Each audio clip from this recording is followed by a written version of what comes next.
आगे क्वेश्चन है, मुगल सम्राट जहांगीर किसका पुत्र था? ये तो सबको ही पता होगा। जहांगीर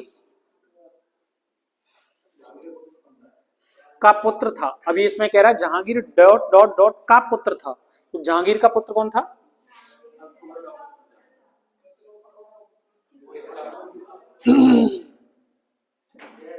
जहांगीर डैश का पुत्र था। डैश का मतलब क्या हो गया?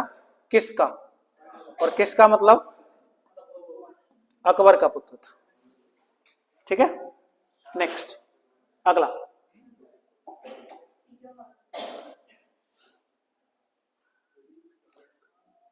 जहांगीर भारत का मुगल बादशाह था कौन से नंबर का? बता दिए थे पूरा हम। सबसे पहले बाबर, बाबर के बाद में हुमायूं, हुमायूं के बाद में अकबर, और अकबर के बाद में जहांगीर, यानी कि कौन से नंबर का था? चौथे नंबर का था। एक चीज और ध्यान रखिएगा, यहाँ क्वेश्चन कई बार पूछता है जहांगीर के समय हुए मुख्य विद्रोह कौन से हैं, तो लिख लीजिए फटाफट से। जहांगीर के समय हुए मुख्य विद्रोह, बेटा गेट फेल। जहांगीर के समय हुए मुख्य विद्रोह।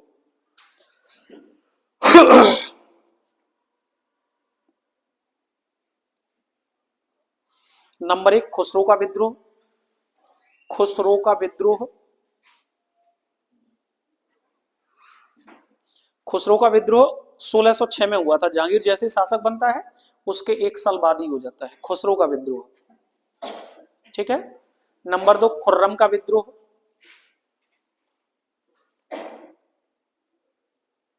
खुर्रम का विद्रोह, खुर्रम का विद्रोह होता है 1623 में। 1623 में। ये वही खुर्रम है जिसको हम किस नाम से जानते हैं आगे चल करके? शाहजहां के नाम से, 1623 में। ठीक है। और तीसरा है महावत खां का विद्रोह। महावत खां का विद्रोह, और महावत खां का विद्रोह कब होता है? 1626 में। महावत खां का विद्रोह 1626 में। हाँ जी, आप याद रखिएगा खुसरो और खुर्रम दोनों जहांगीर के पुत्र हैं, और जो महावत खां है वो जहांगीर का सेनापति है। ठीक है। नेक्स्ट अगला क्वेश्चन।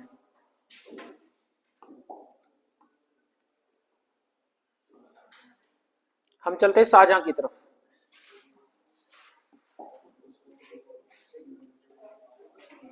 शाहजहां के बारे में बात करें तो भारत में सबसे पहले गद्दी पर कौन बैठता है? बाबर बैठता है। बाबर का समय क्या है? 1626 से 1630। अच्छा सर, 1526 से 1530। ठीक है। बाबर हो गया सबसे पहला। बाबर का समय है, बाबर का समय क्या है? 26 से 30 है। बाबर के बाद में गद्दी पर कौन बैठता है? हुमायूं। हुमायूं का समय क्या है? 1530 से 56। हुमायूं के बाद गद्दी पर कौन बैठता है? अकबर का समय क्या है? 1556 से 1605। अकबर के बाद गद्दी पर कौन बैठता है? जहांगीर का समय क्या है? 1605 से 1627। बिल्कुल सही है। जहांगीर के बाद कौन बैठता है? शाहजहां। और शाहजहां का समय क्या है? आप याद रखिएगा चूंकि खुर्रम ही शाहजहां है और उसने जहांगीर के विरोध विद्रोह कर दिया था, इसी की वजह से जहांगीर इससे नाराज था। बाद में जहांगीर से माफी वगैरह मांगता है और 1 साल बाद शासक बन पाता है। तो काउंटिंग के तौर पर 1627 से काउंटिंग होती है, लेकिन वास्तव में ये शासक बनता है 1628 में। ठीक है। और इसका शासनकाल आप ऐसे करके लिखिएगा 1627-28, और इसका शासनकाल जाता है 1658 तक। कहां तक जाता है? 1658। वो मर गया था, लेकिन बीच में फिर क्या कर दिया था, दरबारियों ने किसी और को शासक बना दिया था 1 साल के लिए। ठीक है। तो शाहजहां के सबसे पहले हम शासनकाल की बात करेंगे, 1627-28 से लेकर के 1658 तक का है। ठीक है। दूसरी बात क्या है, शाहजहां को किस चीज के लिए सबसे ज्यादा याद किया जाता है? तो शाहजहां को उसके स्थापत्य के लिए सबसे ज्यादा याद किया जाता है। शाहजहां को याद किया जाता है किसके लिए? उसके स्थापत्य के लिए। और इसीलिए मुगल काल में स्थापत्य का स्वर्ण युग किसके का शासनकाल को कहा जाता है? शाहजहां के। ठीक है, तो शाहजहां याद किया जाता है किसके लिए? अपने स्थापत्य के लिए। और अपने स्थापत्य में वो क्या करता है तो उसकी बात हम करेंगे। देखिएगा, मुगलों में शुरुआत कहां से हो रही थी? बाबर से हो रही थी। बाबर की राजधानी क्या थी? अगर आपसे बाबर की राजधानी पूछी जाए तो क्या बताएंगे आप? बाबर की राजधानी, बाबर की राजधानी आगरा थी। बाबर की राजधानी क्या थी? आगरा थी। बाबर की राजधानी आगरा थी। हुमायूं की राजधानी भी आगरा थी। हुमायूं की राजधानी भी क्या थी? अकबर की राजधानी भी आगरा थी। अकबर ने राजधानी 2 बार स्थानांतरित की थी। पहली बार लेकर के गया था कहां? फतेहपुर सीकरी। कब लेकर के गया था? 1575 में। और दूसरी बार लेकर के गया था कहां? लाहौर में। कब लेकर के गया था? 1585 में। ठीक, 2 बार उसने राजधानी परिवर्तित की है। कितनी बार राजधानी परिवर्तित की है इसने? 2 बार। और उसके बाद अकबर के बाद गद्दी पर कौन बैठा? जहांगीर। जहांगीर अपनी राजधानी को दोबारा से लाहौर से भी कम करता रहा। कहां से कम करता रहा है? और इसीलिए उसको कहां दफन किया गया था जहांगीर को? लाहौर, शाहदरा में। ठीक है ना, वो लाहौर से ही काम करता रहा। ध्यान रखिएगा, दोबारा से राजधानी को दिल्ली लाने का श्रेय किसको जाता है?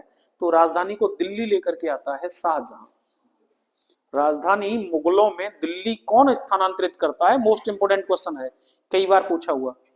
मुगलों में से कौन सा शासक है जो राजधानी दिल्ली स्थानांतरित करता है? तो कौन करता है? शाहजहां करता है। ध्यान रखिएगा, 1638 में। कब करता है? 1638 में करता है। और क्या करता है शाहजहां? दूसरा काम क्या करता है? शाहजहां एक नगर बसाता है जिसका नाम है शाहजहानाबाद।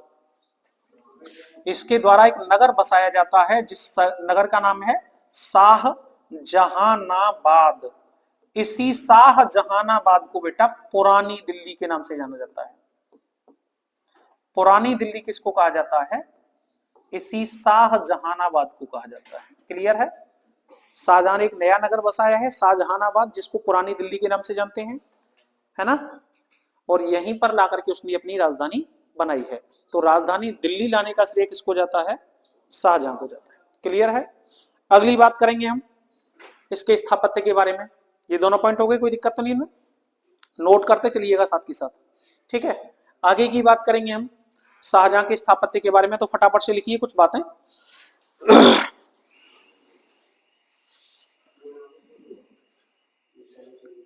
दिल्ली का लाल किला। दिल्ली का लाल किला, दिल्ली का लाल किला किसने बनवाया है? आप लोग थोड़ा सा ध्यान रखिएगा, जो लाल किला है ना, ये लाल किला जो है, ये किले से मतलब आप समझ ही गए होंगे कि प्राचीर थी, दुर्ग था। क्या था? दुर्ग था। किले से मतलब आप ऐसे तो समझ ही गए होंगे कि ये था क्या, तो ये दुर्ग था। ठीक है ना। जो लाल किला है वो सबसे फेमस लाल किला है दिल्ली का। कौन सा है? दिल्ली के अलावा भी कई जगह लाल किले बनाए गए हैं। दिल्ली के अलावा लाल किला बना आगरा में, इलाहाबाद में और लाहौर में।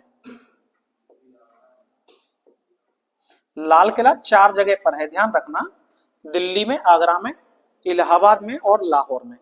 इनमें से जो दिल्ली का लाल किला है वो शाहजहां ने बनवाया है और यही मेन है। बाकी का आगरा का लाल किला, इलाहाबाद का लाल किला और लाहौर का लाल किला, ये तीनों लाल किले अकबर ने बनवाए थे। आगरा, इलाहाबाद और लाहौर, ये तीनों लाल किले जो हैं वो किसने बनवाए हैं? अकबर ने। ठीक है, हो गया इतना?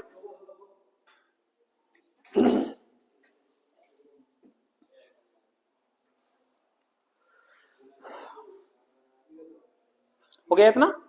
आगे समझिएगा। तो शाहजहां के स्थापत्यों में सबसे फेमस हो गया एक तो दिल्ली का लाल किला। ठीक है। दूसरा दीवाने आम और दीवाने खास। दिल्ली का दीवाने आम, दिल्ली का दीवाने खास, आगरा का दीवाने आम, आगरा का दीवाने खास, दोनों जगह आगरा में भी और दिल्ली में भी दोनों जगह किसने बनवाए हैं? शाहजहां। लिख दीजिए फटाफट से। दिल्ली और आगरा दोनों ही स्थानों पर दीवाने आम तथा दीवाने खास बनवाई। दिल्ली तथा आगरा दोनों ही स्थानों पर दीवाने आम तथा दीवाने खास बनवाई। दीवाने आम तथा दीवाने खास बनवाई।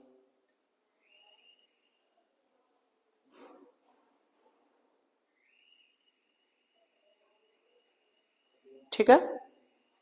तीसरी बात, जो विश्व प्रसिद्ध है, दुनिया के 7 अजूबों में है और प्रथम स्थान पर है प्रेजेंट में, ताजमहल। ताजमहल।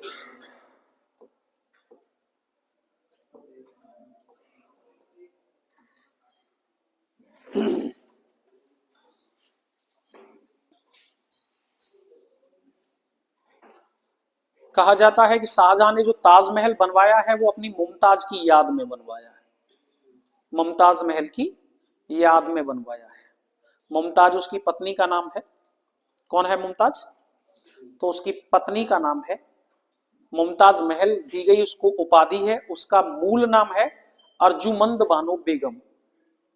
ताजमहल किसकी याद में बनाया गया है? तो शाहजहां की पत्नी की याद में बनाया गया है, जिसका मूल नाम क्या है? अर्जुमंद बानो बेगम। इसी को मुमताज महल कहते हैं, मुमताज। तो मुमताज की याद में बनाया गया है ताज।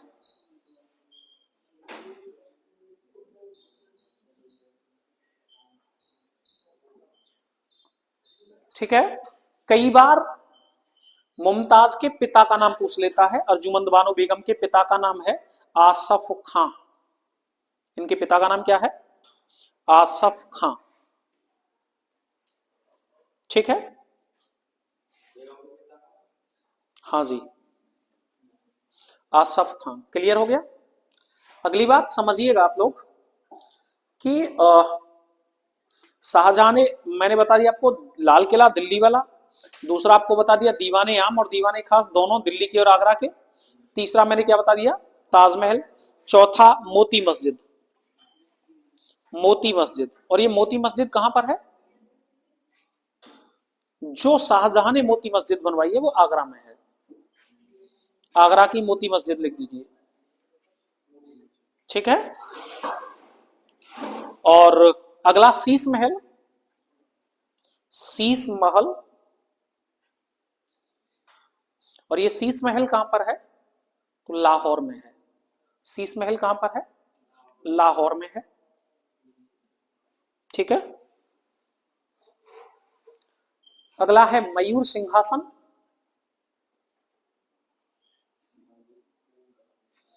ये मयूर सिंहासन वही सिंहासन है जिसको तख्ते ताउस कहते हैं, तख्ते ताउस।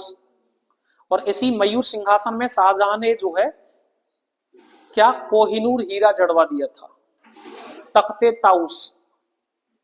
और इसी मयूर सिंहासन में, मयूर सिंहासन जो था मोर की आकृति में था पूरा, और पूरा सोने का बना हुआ था, पूरा सोने का। हाँ जी।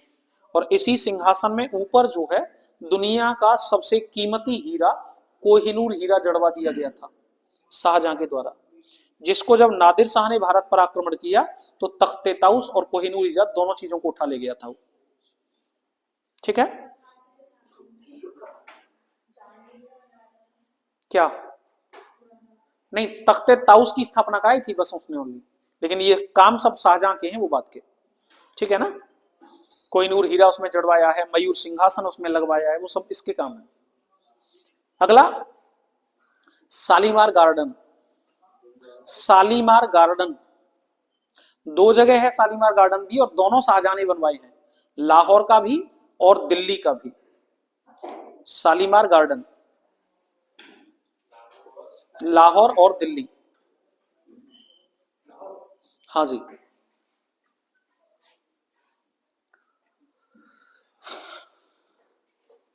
अब दुनिया में इसका प्रेम बड़ा विख्यात है, शाहजहां का प्रेम। शाहजहां ने प्रेम की इमारत बनवा दी जिसको ताज कहते हैं, ताजमहल है ना। वो वाकई में प्रेम बड़ा खतरनाक था। शाहजहां को मुमताज से 14 संतान पैदा हुई थी और 14वीं संतान को जन्म देते समय पर मुमताज महल की मृत्यु हुई थी। वो बहुत पीड़ित थी और शाहजहां को मना कर रही थी कि मैं अब अगली बार संतान को पैदा मतलब जन्म नहीं दे पाऊंगी, लेकिन शाहजहां नहीं माना। जन्म हुआ और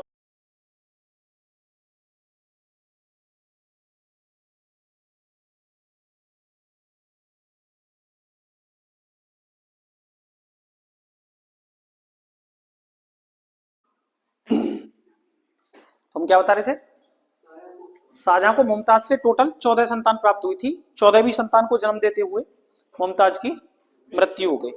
अब यहां से बहुत ज्यादा क्वेश्चन पूछा जाता रहा है, वो लिखिएगा। तो आप समझिएगा 14 संतानों में से 7 तो जिंदा हैं और 7 की हो चुकी थी मृत्यु। 7 मर चुके थे, 7 जिंदा हैं। जो 7 जिंदा हैं उनको क्रम से पूछता है, उनको क्रम से पूछता है। तो सबसे बड़े, जो सबसे बड़ी है वो पुत्री थी उसकी, नंबर 1 जहां आरा बेगम। जहां आरा बेगम, जहां आरा बेगम, ठीक है। नंबर 1 कौन है? यही वो जहां आरा बेगम है जो समर्थक थी अपने बड़े भाई की, बड़े भाई का मतलब दारा सिकोह की। तथा जब औरंगजेब शाहजहां को कैद में डाल देता है तो उस समय पर शाहजहां की देखरेख में अकेली यही लड़की रहती है बस, जहां आरा बेगम, ठीक है। दूसरा पुत्र की बात करते हैं, दूसरी संतान कौन है इसकी जो जिंदा बच गई थी? वो था दारा सिकोह। दारा सिकोह, हाँ जी, ठीक है, 2 हो गए। तीसरे नंबर पर फिर इसको एक पुत्र हुआ है, शाह सुजा। शाह सुजा, हाँ जी, शाह सुजा।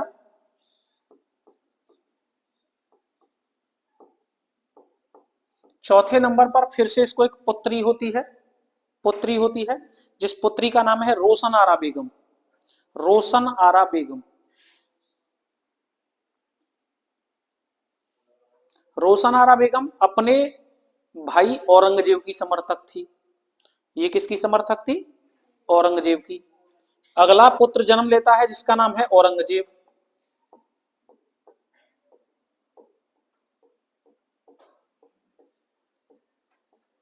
और अगला पुत्र जन्म लेता है जिसका नाम है मुराद बख्श। मुराद बख्श।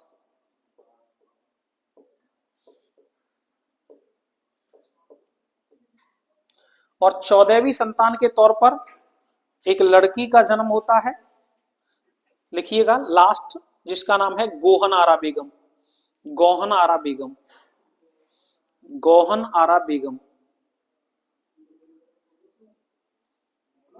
गोहन आरा बेगम, ठीक है ना। ध्यान रखिएगा, जहां आरा जो है वो दारा सिकोह की समर्थक है, रोशन आरा जो है वो औरंगजेब की समर्थक है, गोहन आरा जो है वो मुराद बख्श की समर्थक है, शाह सुजा की कोई भी बहन समर्थक नहीं थी, ठीक है। इनमें सबसे ज्यादा पढ़ा लिखा और अकबर की सुलह कुल की नीति का विस्तार करने वाला व्यक्ति दारा सिकोह था। सबसे ज्यादा पढ़ा लिखा वही था। अकबर की सुलह कुल की नीति का सबसे ज्यादा प्रसार करने वाला व्यक्ति वही था। इसने हिंदू धार्मिक ग्रंथों में भगवत गीता, योग विशिष्ट, उपनिषद और रामायण का फारसी में अनुवाद किया था। लिख लीजिए, कई बार क्वेश्चन पूछ लेता है। दारा सिकोह ने, दारा सिकोह ने भगवत गीता, योग वशिष्ठ, उपनिषद और रामायण का फारसी में अनुवाद किया था। रामायण का फारसी में अनुवाद किया था।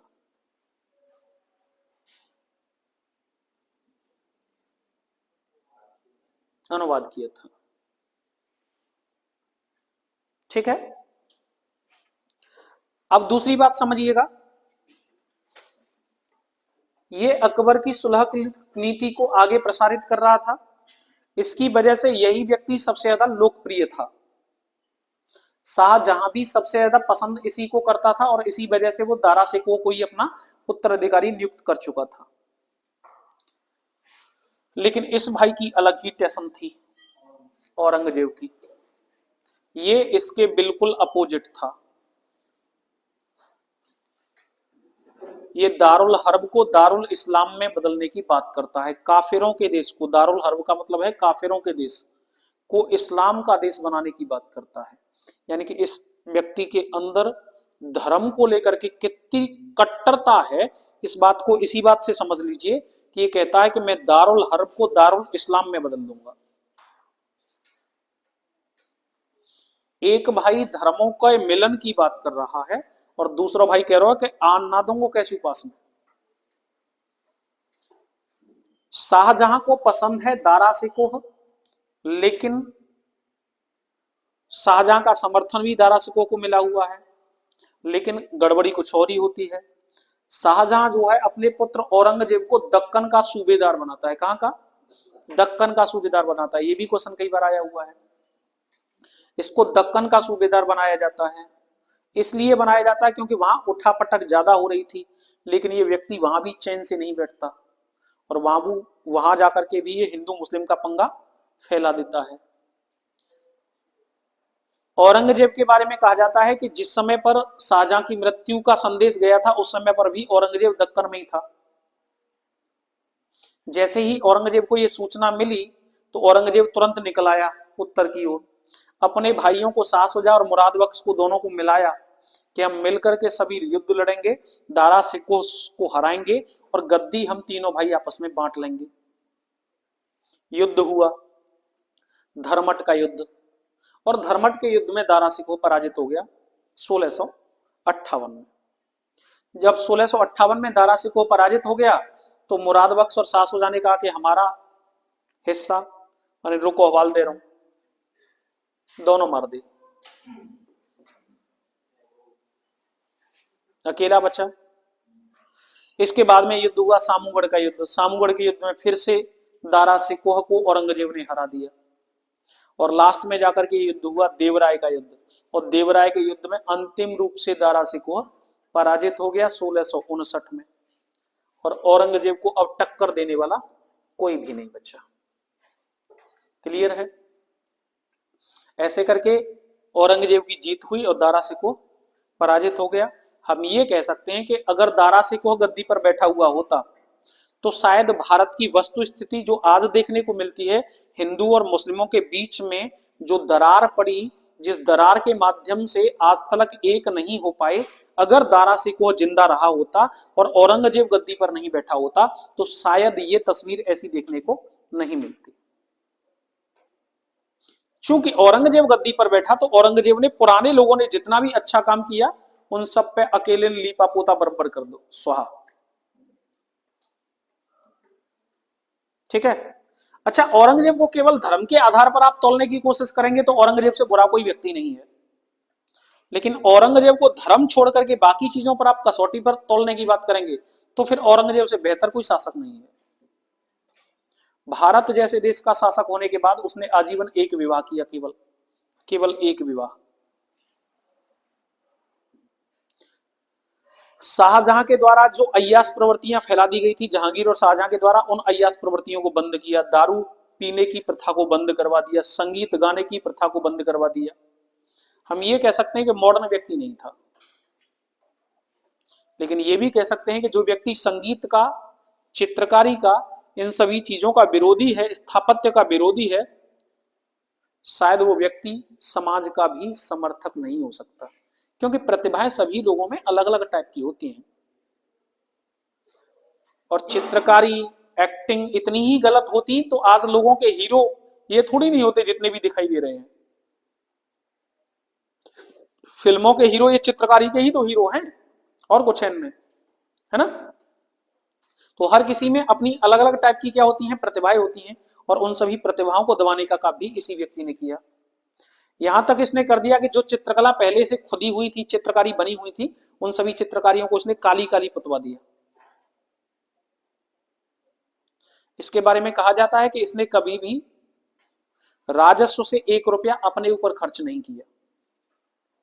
जो भी पैसा आया राजस्व का, वो पूरा जनता के लिए सुपुर्द कर दिया, अपने ऊपर खर्च नहीं किया। अपने ऊपर खर्चे के लिए टोपियां सिलता था, उनको ले जाकर के मार्केट में बिकवाता था, उससे जो भी इनकम होती थी उसको ही अपने पर्सनल यूज पर खर्च करता था। लेकिन एक दूसरी बात भी देखने को मिलती है कि ये वही व्यक्ति है जो स्थापत्य का विरोधी है, ये वही व्यक्ति है जो चित्रकारी का विरोधी है, ये वही व्यक्ति है जो धर्म का विरोधी है। और यही व्यक्ति जब इसकी इसकी खुद की पत्नी मर जाती है तो उसके एवज में दूसरा ताजमहल बनवाता है भारत में। ताजमहल की फुअर नकल कहते हैं जिसको। कहां बनाया जाता है? महाराष्ट्र में, औरंगाबाद में। लेकिन बन नहीं पाता, उसको ब्लैक ताजमहल के नाम से जाना जाता है। ठीक है ना? तो भारत में जो सामंजस्य की स्थिति पैदा हो रही थी, इसको उसने तोड़ दिया है औरंगजेब ने पूरी तरीके से, और किस में बना दिया है? दारुल इस्लाम में बदलने की कोशिश करता है, यानी कि भारत को विभाजन करने की कोशिश की गई है। क्लियर है यहां तक? तो हम क्वेश्चनों की तरफ पूछ करते हैं भाई।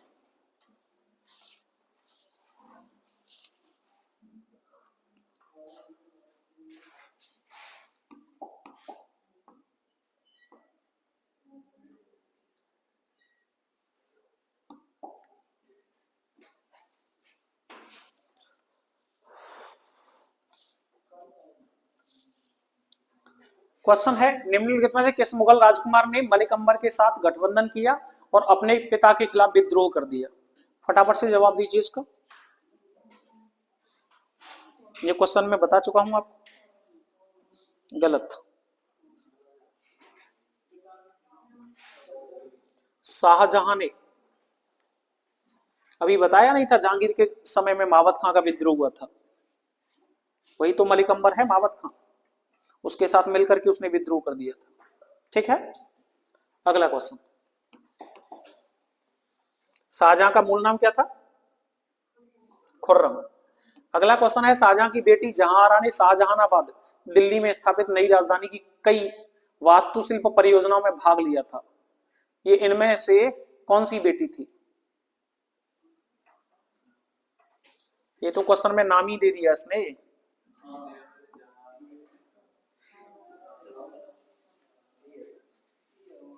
आंसर बनेगा इसका क्या? जहांआरा ने। शाहजहानाबाद की डिजाइन किसने बनाई थी? तो जहांआरा ने। क्वेश्चन ऐसे करके आता है कि दिल्ली में जो शाहजहानाबाद है, जिसको हम पुरानी दिल्ली कहते हैं, उसकी डिजाइन किसने तैयार की थी? तो जहांआरा ने की थी।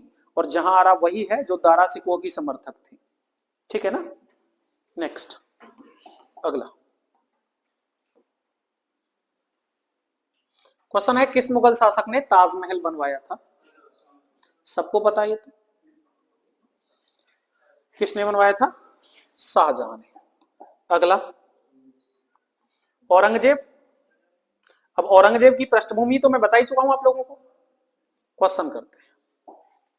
क्वेश्चन है, निम्नलिखित मुगल शासकों में से किसे अंतिम शक्तिशाली मुगल शासक के तौर पर देखा जाता है? तो अंतिम मुगल शासक के तौर पर देखा जाता है किसको?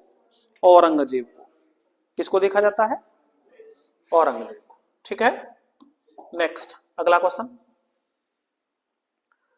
ध्यान रखिएगा आप लोग, एक चीज मैं और बता दूं, यही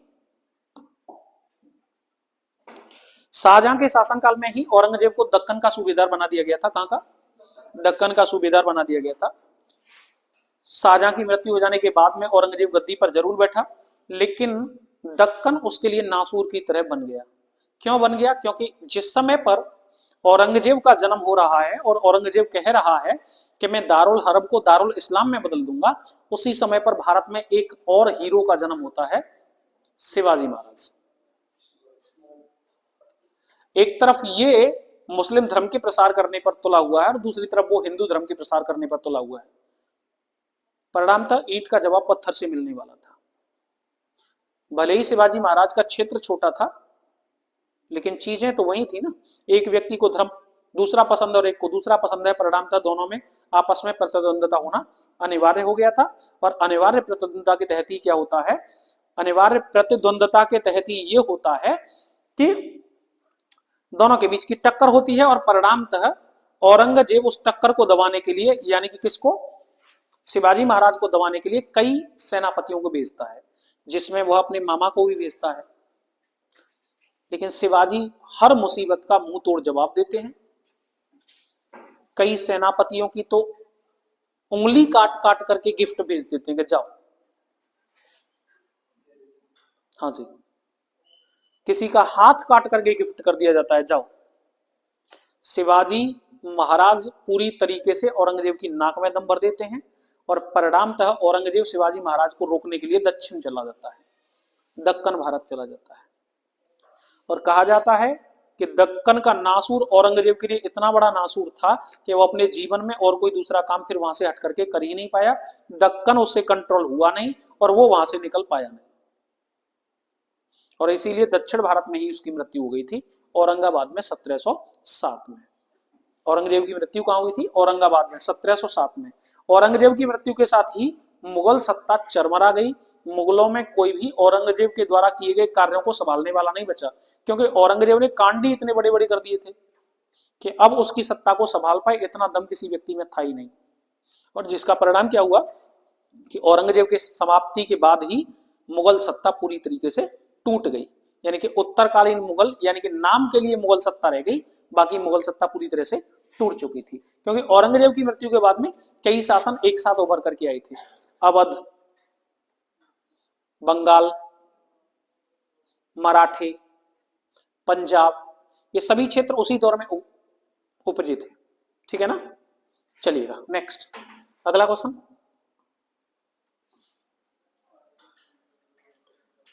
क्वेश्चन है औरंगजेब के संबंध में निम्नलिखित में से कौन सा कथन गलत है। बनाइए फटाफट से क्वेश्चन को।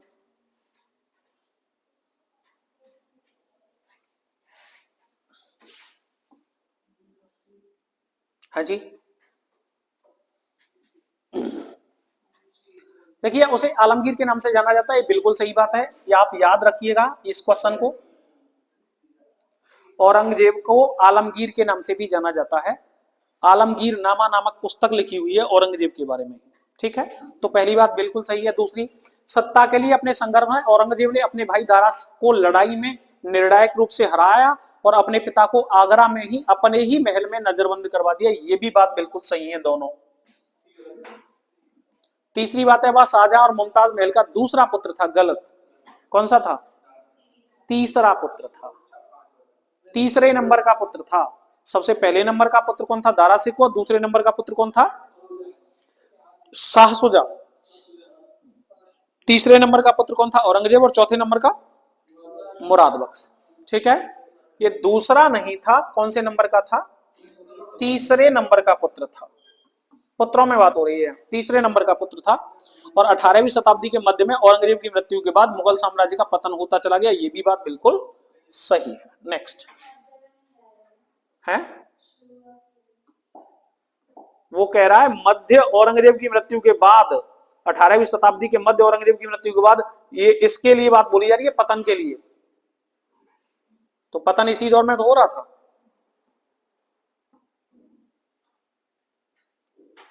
अगला क्वेश्चन है निम्नलिखित में से किस राजा को औरंगजेब ने छत्रपति शिवाजी महाराज के विरुद्ध युद्ध के लिए भेजा था। बहुत बढ़िया, बहुत बढ़िया, बनाइए फटाफट से। किसको भेजा था, गलत। अली आदिल शाह खुद दक्षिण भारत का एक शासक था, दोस्तों वो तो बनता ही नहीं है। और अली आदिल शाह जो है वो मुगलों का विरोधी भी था, बिल्कुल सही बात है, जयसिंह को भेजा गया था। जयसिंह ने ही शिवाजी महाराज को पराजित कर दिया था, और शिवाजी महाराज को पराजित करने के बाद जयसिंह ने ही पुरंदर की संधि की थी। ये भी क्वेश्चन कई बार पूछा जाता है, पुरंदर की संधि किनके बीच में हुई थी, तो औरंगजेब की तरफ से जयसिंह ने इसमें हिस्सा लिया था, जयसिंह और शिवाजी महाराज के बीच में हुई थी। ठीक है, और इसी संधि के तहत जयसिंह ने शिवाजी महाराज को ये सांत्वना दी थी कि आप टेंशन मत लीजिए, आपके साथ राजाओं जैसा व्यवहार होगा, आप केवल एक बार आकर के दरबार में हाजिरी लगाइए आगरा में। शिवाजी महाराज को धोखे से कहें या संधि के तहत कहें, आगरा के किले में बुलाया गया और आगरा के किले में शिवाजी महाराज को जैसे ही बुलाया गया है तो शिवाजी महाराज को आम लोगों की लाइन में खड़ा कर दिया गया। शिवाजी महाराज ने इसका विरोध किया है और विरोध किया तो परिणाम था उनको जेल में डाल दिया गया। आगरा में एक महल है जयपुर महल, ये भी क्वेश्चन कई बार आता है, जयपुर महल कहाँ है? अब लोग समझेंगे कि वो तो जयपुर में होगा, आगरा में ही है जयपुर महल, और उस जयपुर महल की जेल में ही शिवाजी महाराज को कैद कर दिया गया था। जयपुर महल की कैद में ही शिवाजी महाराज को कैद कर दिया गया था। ठीक है, ध्यान रखिएगा इस बात का। नेक्स्ट, अगला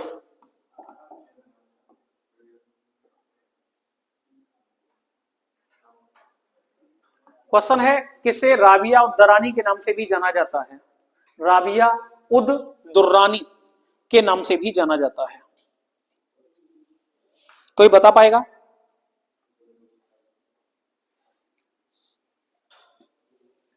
बता पाएगा कोई? छोड़िएगा। दिलरास बानू बेगम को राबिया उद दुर्रानी के नाम से जाना जाता है, यही औरंगजेब की पत्नी है। औरंगजेब की पत्नी का नाम है दिलरास बानू बेगम। इसी की याद में फूहड़ ताजमहल या द्वितीय ताजमहल बनाया गया था, या काला ताजमहल बनाया गया था। और कहां बनाया गया था? औरंगाबाद, महाराष्ट्र में। ठीक है, नेक्स्ट, अगला क्वेश्चन।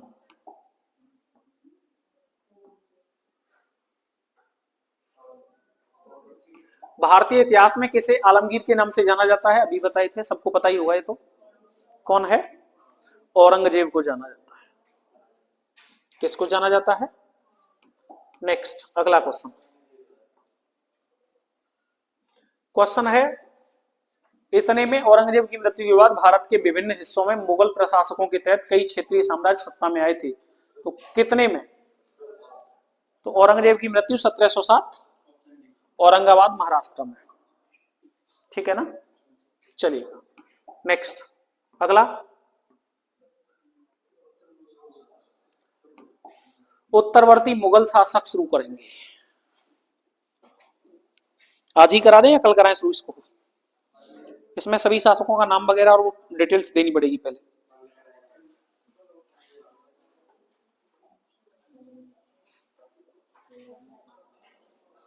बोलिए फटाफट से।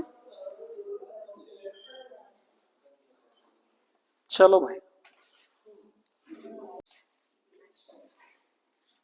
औरंगजेब तक कंप्लीट कर लिया था, उसके बाद में स्टार्ट होता है उत्तरवर्ती मुगल शासक, है ना। और उत्तरवर्ती मुगल शासकों की बात करेंगे तो औरंगजेब की मृत्यु कब होती है? 1707 में। कहां पर? औरंगाबाद में। 1707 में औरंगाबाद में औरंगजेब की मृत्यु हो जाने के बाद में उत्तरवर्ती मुगल साम्राज्य शुरू होता है। और उत्तरवर्ती मुगल साम्राज्य का जो समय है वो 1707 से शुरू होकर के 1857 तक जाता है। कहां से कहां तक है ये समय? 1707 से लेकर के 1857 तक है। उत्तरवर्ती मुगल शासकों की सबसे बड़ी विशेषता यह है कि इस दौर में कोई भी शासक ऐसा नहीं है जो ढंग से सत्ता को संचालित कर सके, है ना। कोई भी शासक ऐसा नहीं है जो ढंग से सत्ता को संचालित कर सके। और जब कोई शासक ढंग से सत्ता को संचालित नहीं कर सकेगा तो फिर क्या किया जाएगा? तो जो सत्ता मुगल काल के नाम से जानी जाती थी वह सत्ता पूरी तरह से चरमरा गई। और ऐसी चरमराई वह सत्ता कि इसके बाद में क्या हो जाता है कि दिल्ली की गद्दी पर जो मुगल बैठे हैं वो दिल्ली के आसपास के कुछ ही इलाके के शासक बनकर के रह जाते हैं। ठीक है, उत्तरवर्ती मुगल शासकों में से पहला क्वेश्चन तो यही आता है। एक बात तो मैं यहां बता दूं कि मुगल शासक कितने थे, तो हमने कितने पढ़े थे? Number 1 Babur, number 2, number 3 Babur, Humayun, Akbar, number 4 Jahangir, number 5 Shah Jahan, और नंबर 6 औरंगजेब। 6 पढ़े थे। 6 मुगल शासक थे और उत्तरवर्ती मुगल शासकों की संख्या है 11। मुगल शासकों की संख्या थी 6 और उत्तरवर्ती मुगल शासकों की संख्या कितनी है? 11 है। क्लियर है? इनका क्रम पूछ लेता है, इनका क्रम सबसे पहले तो उसी को लिख लेते हैं हम। नंबर 1, औरंगजेब के बाद में गद्दी पर कौन बैठता है, फटाफट से लिखिए। नंबर 1 बहादुर शाह जफर, सॉरी बहादुर शाह प्रथम, बहादुर शाह प्रथम। इस बहादुर शाह प्रथम को ही शाह आलम प्रथम के नाम से जाना जाता है। बहादुर शाह प्रथम या शाह आलम प्रथम, या इसी को कहते हैं मुअज्जम, मुअज्जम। हाँ जी, 1707 में गद्दी पर बैठता है और 1712 तक गद्दी पर रहता है। इसके शासनकाल में क्या क्रियाएं हो रही थी, इसे उन चीजों का होश ही नहीं था, और इसीलिए इसको एक नया नाम दिया गया था, साहे बेखबर। कई बार क्वेश्चन पूछा जाता है, साहे बेखबर की उपाधि किसे दी गई थी, तो डैश करके लिख दो, उपाधि इसकी क्या थी, साहे बेखबर। साहे बेखबर, बहादुर शाह प्रथम की उपाधि क्या है, साहे बेखबर। ठीक है। दूसरा शासक है जहांदार शाह। दूसरा शासक कौन है, नंबर 2 लिखिएगा, जहांदार शाह। जहांदार शाह 1712-13 में शासन रहता है ये, 1712-13। हाँ जी, और 13। ठीक है। इसको एक अलग तरीके का नाम दिया गया था, ये कोई डिसीजन कर ही नहीं पा रहा था, और इसीलिए इसको कहा गया इतिहास में लंपट मूर्ख। क्वेश्चन आता है किस मुगल शासक को लंपट मूर्ख के नाम से जाना जाता है, जहांदार शाह को लंपट मूर्ख। हाँ जी, लंपट मूर्ख। ठीक है। तीसरे नंबर पर आता है कौन, फर्रुखसियर। फर्रुखसियर, फर्रुखसियर का शासनकाल क्या है, तो फर्रुखसियर का शासनकाल 1713 से लेकर के 1719 तक आता है। 1713 से 1719। इसे घृणित कायर कहा जाता है, घृणित कायर, घृणित कायर। ठीक है, घृणित कायर, घृणित कायर, घृणित कायर। और इसके बाद में आप लास्ट वाला लिख दीजिएगा, क्योंकि बाकी क्रम तो कोई मतलब है नहीं। अंतिम लिख दीजिए 11वां। 11वां है बहादुर शाह जफर, जिसका शासनकाल 1837 में शुरू होता है, 1857 तक जाता है। बहादुर शाह जफर 1837 से 1857, 37 से 1857। मुगल शासकों में बहादुर शाह जफर एकमात्र, उत्तरकालीन मुगलों की बात कर रहा हूं मैं, उत्तरकालीन मुगलों में बहादुर शाह जफर एकमात्र ऐसा व्यक्ति है जिसमें शासक बनने की योग्यताएं हैं। लेकिन अब चीजें बदल चुकी थी, अंग्रेजी सत्ता पूरी तरीके से उभर करके आ चुकी थी। 1857 का विद्रोह होता है, और 1857 के विद्रोह का नेता बहादुर शाह जफर को घोषित कर दिया जाता है। अंग्रेजों के द्वारा 1857 की क्रांति को दबाया जाता है, और अंग्रेज अब क्या करते हैं, सबसे पहले बहादुर शाह जफर के बाद कोई भी मुगल शासक नहीं होगा इसकी घोषणा करते हैं, तथा बहादुर शाह जफर को भारत से बाहर विदेश में शिफ्ट कर देते हैं। कहां, रंगून में। ठीक है ना, कहां शिफ्ट कर देते हैं, रंगून में। क्लियर है। अब यहां से क्वेश्चनों की शुरुआत करते हैं उत्तरकालीन मुगलों से। उत्तरकालीन मुगलों से जो भी क्वेश्चन पूछे गए हैं वो सब लगभग लिपट जाने चाहिए। क्वेश्चन है, भारत का अंतिम मुगल शासक कौन था। अभी बताए थे बहादुर शाह द्वितीय, या इसी को बहादुर शाह जफर के नाम से भी जाना जाता है। बहादुर शाह द्वितीय या बहादुर शाह जफर के नाम से जाना जाता है। इसका नाम जफर क्यों पड़ा था, क्योंकि ये जफर नाम से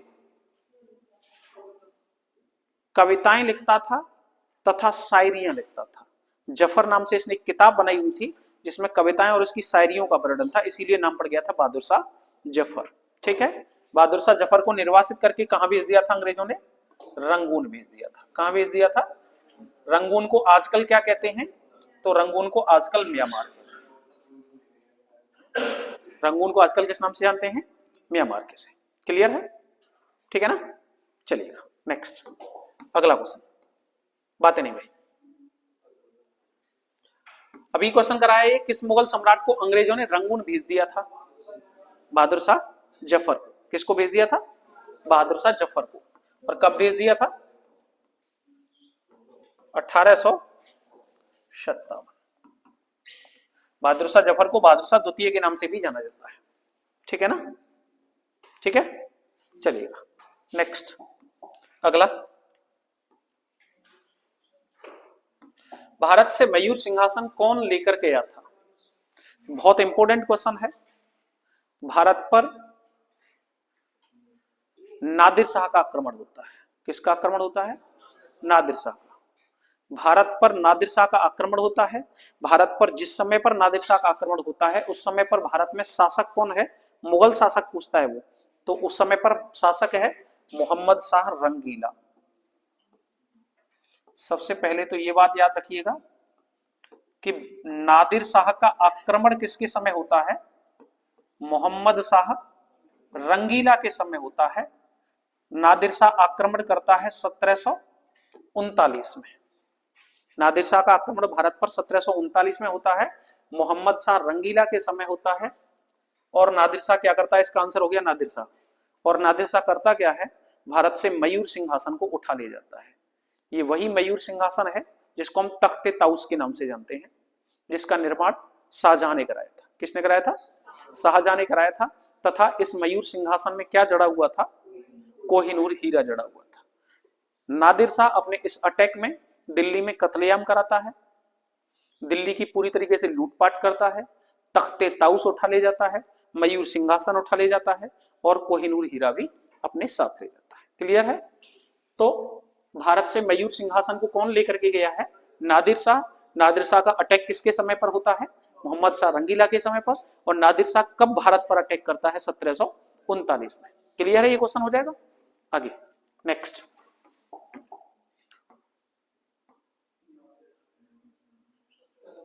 क्वेश्चन है नादिर शाह ने कब भारत पर हमला किया था और दिल्ली में लूटपाट मचाई थी? अभी बताए थे कब हमला करता है नादिर शाह?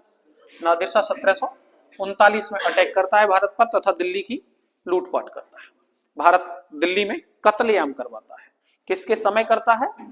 मोहम्मद शाह रंगीला के समय करता है। किसके समय करता है? मोहम्मद शाह रंगीला के समय करता है। क्लियर है? नेक्स्ट अगला क्वेश्चन। फटाफट से क्वेश्चन बनाइए, इसको क्वेश्चन बनाइए फटाफट से। हाँ जी लीजिए।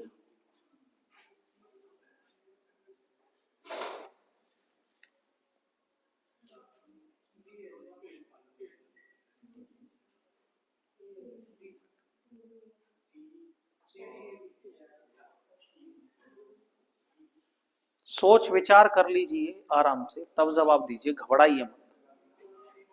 हट गए?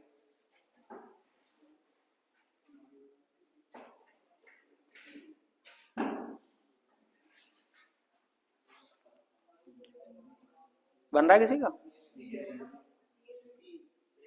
सी सही है। देखिएगा क्वेश्चन है निम्नलिखित ऐतिहासिक घटनाओं को उनके कालानुक्रम के क्रम में व्यवस्थित करना है। पहला, नादिर शाह ने भारत में घुसपैठ करके दिल्ली पर हमला कर दिया था। ये कब की घटना है? 1739 की घटना है। दूसरा है बंगाल की दीवानी ईस्ट इंडिया कंपनी को दोबारा से वापस कर दी गई थी। तो बंगाल की दीवानी ईस्ट इंडिया कंपनी को दोबारा से वापस कब मिलती है? कोई बताओ, कोई बता सकता है? नहीं बता सकता। इलाहाबाद की संधि के द्वारा। कब मिलती है? इलाहाबाद की संधि के द्वारा। और इलाहाबाद की संधि कब होती है? बिल्कुल सही बात है। इलाहाबाद की दो संधियां होती हैं, ध्यान रखिएगा 1765 में। इलाहाबाद की पहली संधि और इलाहाबाद की दूसरी संधि। इलाहाबाद की पहली संधि बंगाल के साथ होती है और दूसरी संधि किसके साथ? मुगल बादशाह के साथ होती है। ठीक है। अगला क्वेश्चन है इसमें कि हुमायूं ने अपने हारे हुए क्षेत्रों को फिर से जीत लिया था। कब? कब जीता था? गलत, 1555 में। हुमायूं ने अपने हारे हुए क्षेत्रों को कब जीत लिया था? अच्छी तरीके से डिस्कशन किया हुआ क्वेश्चन है। ठीक है ना। अगला क्वेश्चन है अहमद शाह अब्दाली ने पानीपत की तीसरी लड़ाई में मराठों को पराजित कर दिया था। कब? पानीपत की तीसरी लड़ाई 1761 में। कब हुई थी? 1761 में, है ना। तो इनमें सबसे पहली घटना कौन सी होगी? 1555 यानी कि ऑप्शन सी। उसके बाद में 1739 यानी कि ऑप्शन ए। सी के बाद में ए सी के बाद में ए, उसके बाद में अहमद शाह अब्दाली पानीपत का तृतीय युद्ध डी, और उसके बाद में बी 1765। क्या बन जाएगा आंसर? सी। ठीक है, कोई दिक्कत है इसमें? नेक्स्ट, अगला क्वेश्चन।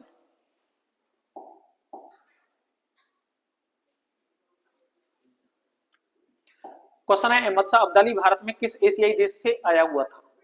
मतलब उसने कहां से भारत पर अटैक किया था, बताइए।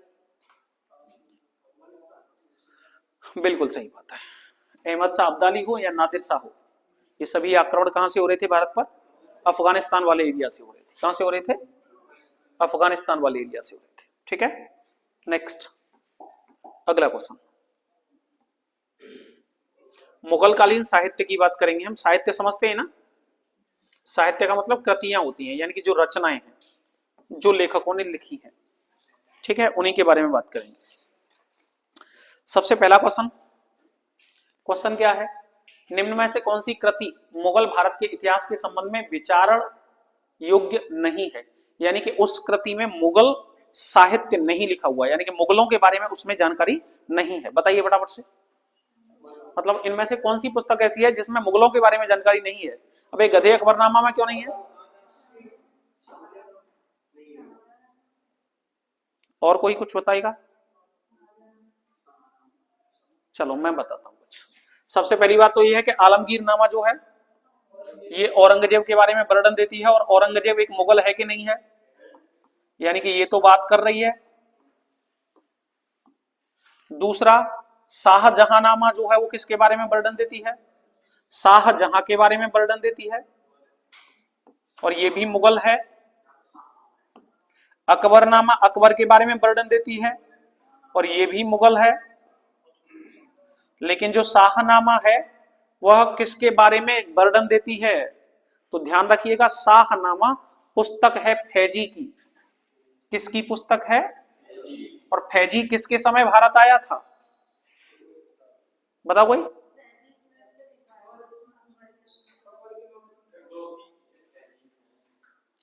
सॉरी, गलती होगी, फिरदौसी की।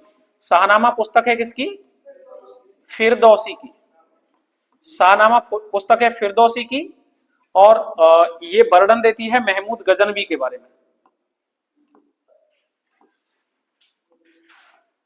ये वर्णन किसके बारे में देती है? महमूद गजनवी के बारे में। और महमूद गजनवी तो मुगल है नहीं, यानी कि यही आंसर हो गया इसका। ठीक है, अगला है। हाँ जी, इसी के साथ आए थे। ठीक है ना। एक बात और, मुझे ये बताओ कि आलमगीर नामा का लेखक कौन है? ये भी क्वेश्चन कई बार पूछा जाता है। कोई बताएगा? मिर्जा मोहम्मद काजिम जो है आलमगीर नामा का लेखक है। मिर्जा मोहम्मद काजिम, आलमगीर नामा किसने लिखी है? मिर्जा मोहम्मद काजिम ने। ठीक है, शाहजहां नामा का लेखक कौन है? बताएगा कोई? ये भी क्वेश्चन पूछा हुआ है। शाहजहां नामा लिखी है पुस्तक किसने?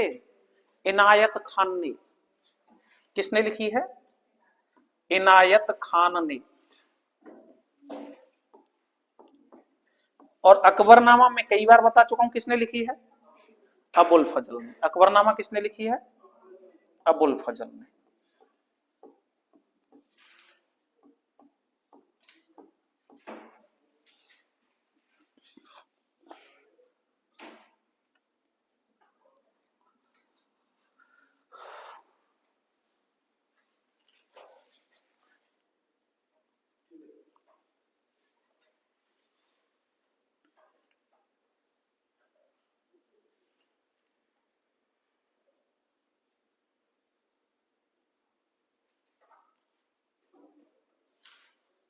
हो गया?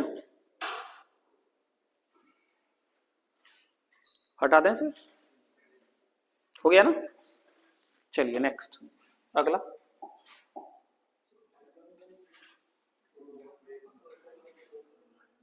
अकबरनामा कितनी पुस्तकों में विभाजित है? ये क्वेश्चन मैं पूरी तरीके से करा चुका हूं आप लोगों को। कितनी में विभाजित है? अकबरनामा बिल्कुल सही बात है। कितनी पुस्तकों में विभाजित है? तो अकबरनामा 3 पुस्तकों में विभाजित है। कितनी पुस्तकों में है? इनमें से जो सबसे पहली पुस्तक है अकबर के पूर्वजों का वर्णन है, जो दूसरी पुस्तक है उसमें अकबर के शासनकालीन की वर्णन है, और जो तीसरी पुस्तक है उसमें अकबर की प्रशासनिक व्यवस्थाओं के बारे में वर्णन है। और उस तीसरी पुस्तक को क्या कहते हैं? आईने अकबरी। क्या कहते हैं? पूरा डिस्कशन हो चुका है इस पर। चलिएगा नेक्स्ट, अगला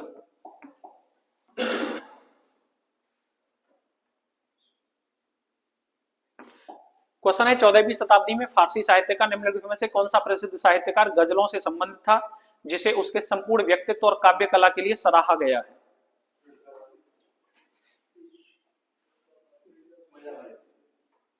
अरे बुद्धि के हीनो, ये 14वीं शताब्दी के बारे में बात कर रहा है और मिर्जा गालिब 19वीं शताब्दी के हैं। ये बिल्कुल सही बात है कि मिर्जा गालिब गजलकार हैं, लेकिन काय की ये तो देखो 19वीं शताब्दी के 500 साल बाद जन्म हो रहा है इसका। भूत बन के जिंदा होगा जब।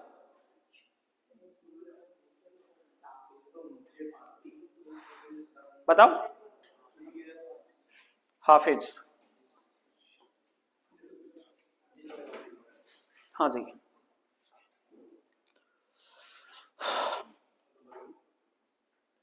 ठीक है, हटाएं। नेक्स्ट, अगला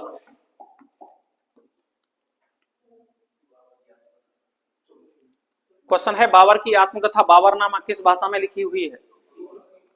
तो बिल्कुल सही बात है, बाबर की आत्मकथा बाबरनामा कौन सी भाषा में लिखी हुई है?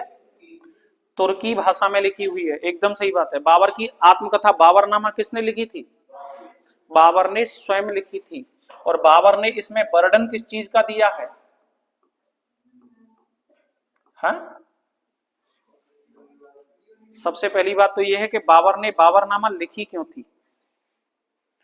तो बाबर को एक लड़के से प्रेम हो गया था। हाँ जी।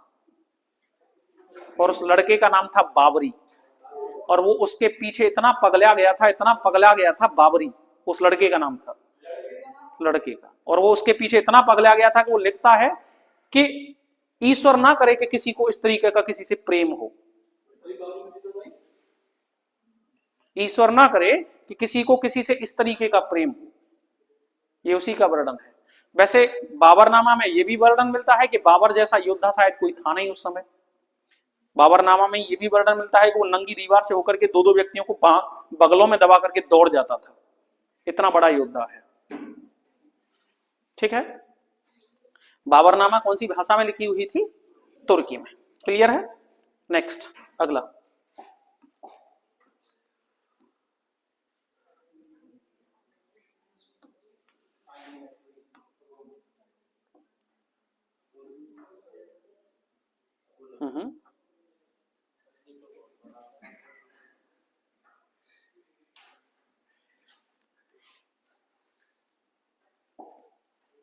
क्वेश्चन है आईनी अकबरी किसने लिखी थी?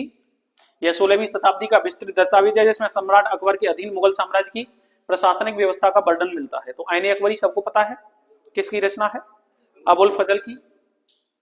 आईने अकबरी अबुल फजल की रचना है। और किसका भाग है? अकबरनामा का। अकबरनामा के तीसरे चैप्टर को आईने अकबरी के नाम से जाना जाता है। और आईने अकबरी में वर्णन किस चीज का है? अकबर के प्रशासनिक व्यवस्थाओं का, है ना? अकबर की प्रशासनिक व्यवस्थाओं का। नेक्स्ट, अगला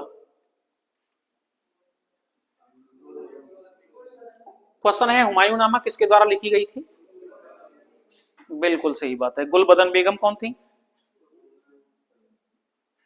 गुलबदन बेगम कौन थी?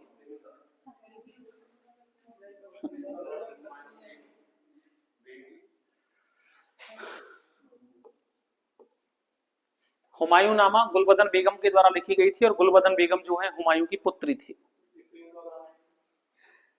पगला गया है। ठीक है।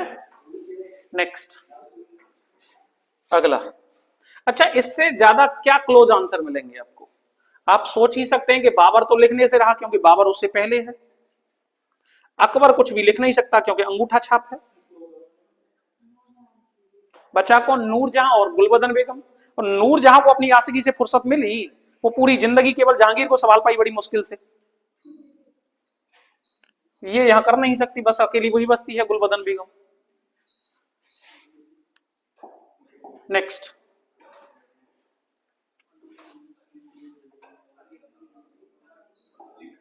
अली कुली सलीम और अबू तालिब कलीम किसके शासनकाल के दौरान महत्वपूर्ण कवि थे? बहुत बढ़िया क्वेश्चन है, फटाफट से जवाब दीजिए। गलत है, और ज्यादा गलत है। हाँ, आप तो कुछ ना कुछ कहते ही रहोगे, कोई तो ऑप्शन बनेगा ही।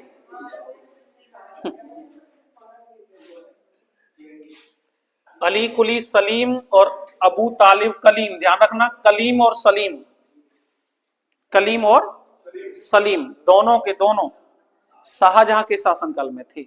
अब यहां से जो है कवियों को पूछता रहता है, तो मेन मेन जो कवि हैं जिनके समय में, उनको लिख लेते हैं। फटाफट से लिखिए अकबर, एक तरफ शासक और एक तरफ कवि लिख लीजिए, एक तरफ शासक और एक तरफ कवि। ये वही कवि हैं जो इतिहास का काम करते हैं, इतिहास लेखन का, ठीक है ना। सबसे पहले अकबर,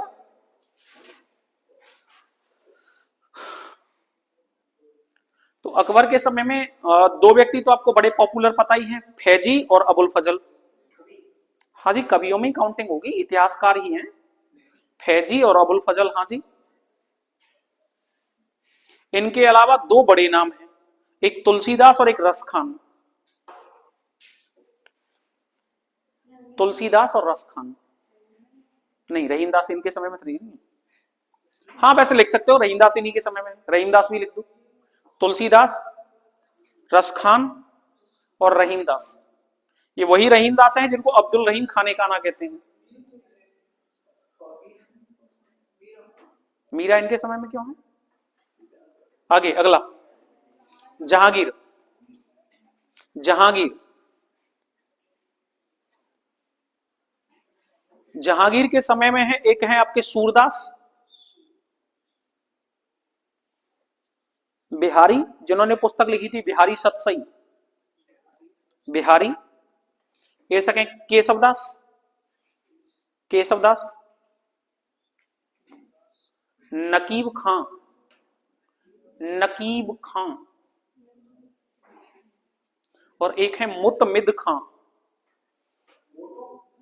अबे मोटो नहीं है गधे, मोटो, मुतमिद खां।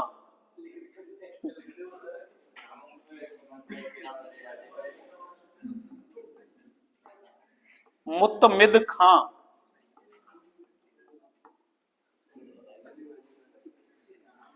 मोटो कह रहा है,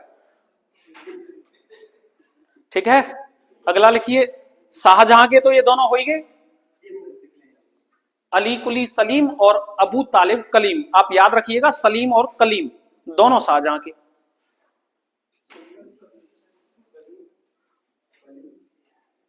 ठीक है। इसके बाद गद्दी पर कौन बैठा? शाहजहां के बाद गद्दी पर कौन बैठा? औरंगजेब। और औरंगजेब बिल्कुल इनका विपरीतार्थक है।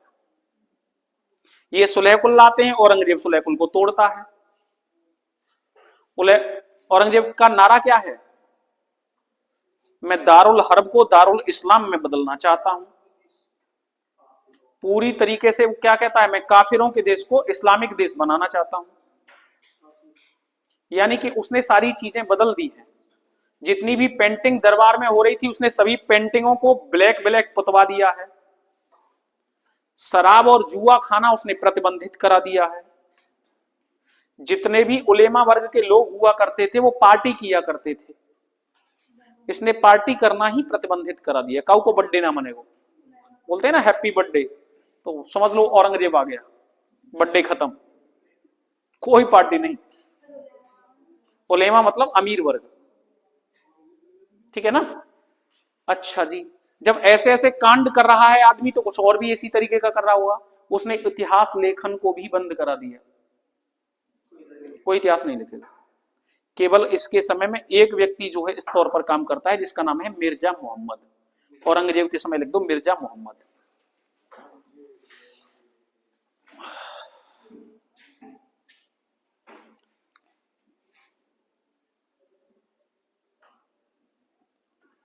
मिर्जा मोहम्मद। ठीक है, हटाएं इसको। नेक्स्ट, अगला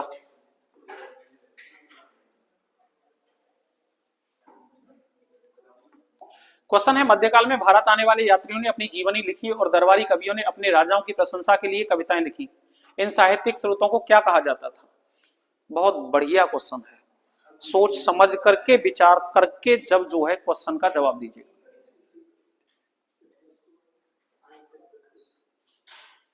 हो गया, बिल्कुल सही है, आंसर तो इतिवृत्ति ही बनेगा। अभिलेख बन नहीं सकता क्योंकि अभिलेखों की बातें केवल प्राचीन भारत में हो रही थी। अभिलेख का मतलब पत्थर पर लेख, तो इस दौर में था नहीं। धर्मशास्त्र बन नहीं सकता क्योंकि किसके बारे में जीवनी लिखी जा रही है? दरबारी कवियों ने अपने राजाओं की प्रशंसा की, यानी कि जीवनी लिखी है, धर्मशास्त्र नहीं लिखा है।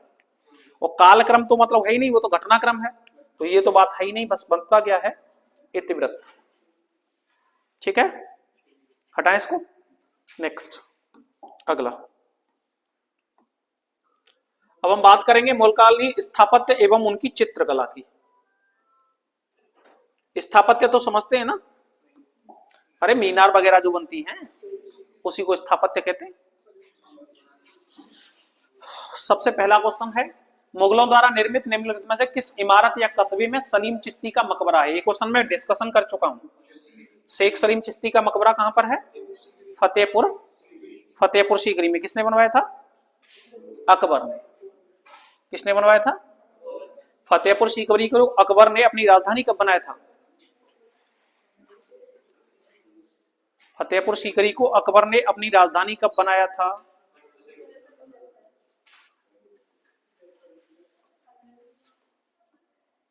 1571 में राजधानी बनाई गई थी फतेहपुर सीकरी। 71 में गलत, 71 में। ठीक है ना, चलिएगा नेक्स्ट, अगला। ताजमहल किसने बनवाया था? शाहजहां ने। लाल किला किसने बनवाया था? अब केवल लाल किला पूछ लेता है कि लाल किला किसने बनवाया था, तो याद रखना लाल किला सबसे प्रमुख है दिल्ली वाला। लाल किला मतलब कौन? दिल्ली वाला। और दिल्ली वाले लाल किले की स्थापना किसने कराई है? शाहजहां ने। किसने कराई है? शाहजहां ने। क्लियर है ना। और इसके अलावा अगर नाम दे दे करके पूछ ले, जैसे आगरा का लाल किला अकबर, इलाहाबाद का लाल किला अकबर, लाहौर का लाल किला अकबर, बाकी के तीनों लाल किले अकबर ने बनवाए थे।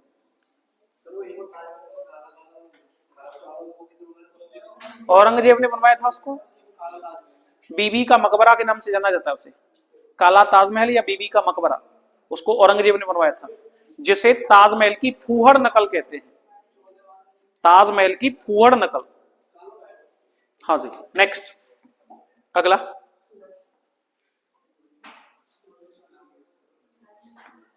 क्वेश्चन है, इस्लामी शासकों के शासनकाल में निम्नलिखित में से कौन सी निजी इमारत हुआ करती थी? मतलब इनमें से कौन ऐसा था जिसको निजी इमारत कहते थे?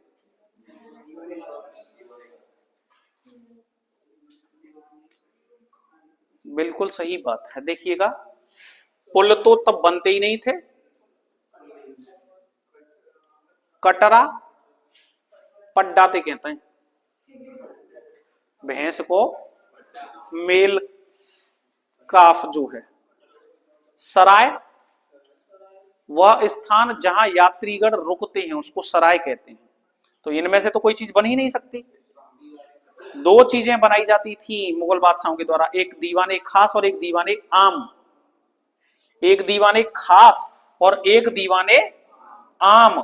अब यहीं से समझ लेना, खास जो है वो खास लोगों के लिए थी, यानी कि अपने पर्सनल यूज के लिए थी, और आम जो है वो आम लोगों के लिए थी, यानी कि आम जन की जो सभा जुड़ती थी वो कहां जुड़ती थी? दीवाने आम में। क्लियर है? आम मतलब समझ गए ना। चलिएगा नेक्स्ट, अगला क्वेश्चन।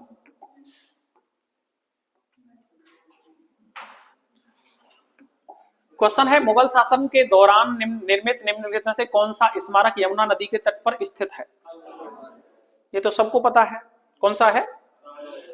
अच्छा मुझे बताइए, पंचमहल कहां है? फतेहपुर सीकरी में है पंचमहल, जिसे किसने बनवाया था? अकबर ने। अकबर का मकबरा कहां है? अकबर का मकबरा गधे सिकंदरा आगरा में है। और जामा मस्जिद कहाँ है? जामा मस्जिद कई जगह पर है, दिल्ली में भी है, आगरा में भी है, हैदराबाद में भी है, कई जगह है, लाहौर में भी है। तो इसके बारे में कुछ नहीं कह सकते। चलिएगा नेक्स्ट, अगला। बातें नहीं। क्वेश्चन है, निम्नलिखित में से कौन सी वास्तुकला चारबाग शैली में बनाई गई है जी?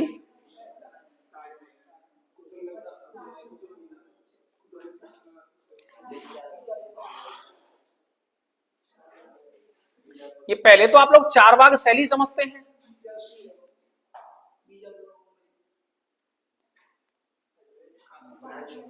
ताजमहल सही आंसर है इसका। वे चारबाग शैली का मतलब ऐसे करके होता है, ऐसे करके यहां मीनार बना दी गई है और ये चारों तरफ बाग बना दिए गए हैं जिनमें पानी वगैरह छोड़ दिया गया है, और इसमें इसमें इसमें होकर के फुब्बारे वगैरह लगा दिए हैं, डिजाइनिंग होती है। चार बाग, चार बाग, चार बाग शैली के दो उत्कृष्ट उदाहरण हैं भारत में, एक है हुमायूं का मकबरा और एक है ताजमहल। ठीक है, हो गई इतनी बातें। अब हेडिंग लिखो थोड़ा सा, ताजमहल।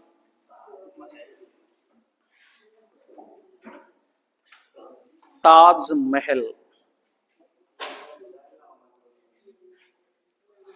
सबसे पहली बात तो यह है कि ताजमहल का कार्य होना 1632 में शुरू हुआ था। ताजमहल का कार्य होना 1632 में हुआ था शुरू, और 1648 में हुआ था समाप्त, और 1653 में हो गया था पूर्णतः समाप्त। 1632 में शुरू, 1648 में समाप्त, और 1653 में पूर्णतः समाप्त। ठीक है। दूसरी बात, ताजमहल का निर्माण किसने कराया? तो निर्माता लिख दो, शाहजहां। निर्माता शाहजहां। ताजमहल की प्रेरणा किससे ली गई थी? तो किससे प्रेरित होकर के बनाया गया था? मुमताज महल से। मुमताज,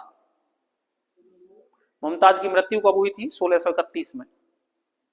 बहुत याद आ रही विषय है। स्थान आगरा में, यमुना नदी के किनारे, सबको पता है ये तो। वास्तुकार कौन था इसका? बिल्कुल सही बात है, इसका वास्तुकार था उस्ताद अहमद लाहौरी। उस्ताद अहमद लाहौरी।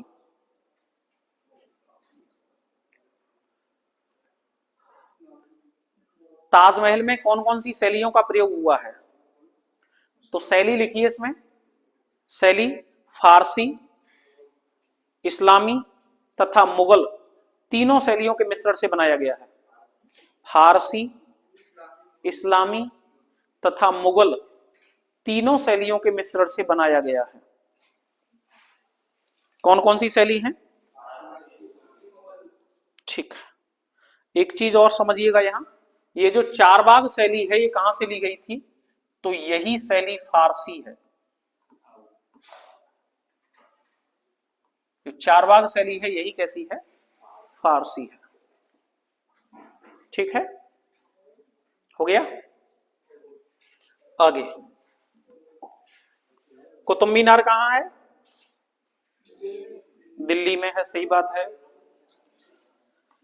बीजापुर का गोल गुम्बद कर्नाटक, बीजापुर कर्नाटक में है। और कुब्बत उल इस्लाम मस्जिद कुतुब मीनार के पास दिल्ली में है। ठीक है, नेक्स्ट, अगला क्वेश्चन है, जल की मांग पूरी करने के लिए निर्मित 50 बावड़ियों में से सबसे बड़ी रानी जी की बावड़ी या क्वींस स्टेप वेल इनमें से कहां स्थित है? रानी की बावड़ी राजस्थान तो सवरे ऑप्शन है, बिल्कुल गलत।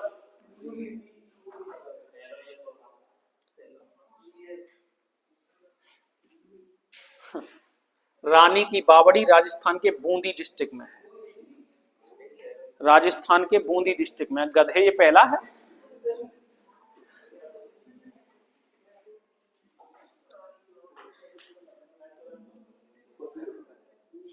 और क्वेश्चन ये भी पूछ लेता है कि ये जो रानी की बावड़ी है बूंदी में, इसे किसने बनवाया था? गलत, रानी उदयमती ने बनवाया था इसको। बूंदी में बनी थी और किसने बनवाई थी? रानी उदयमती ने।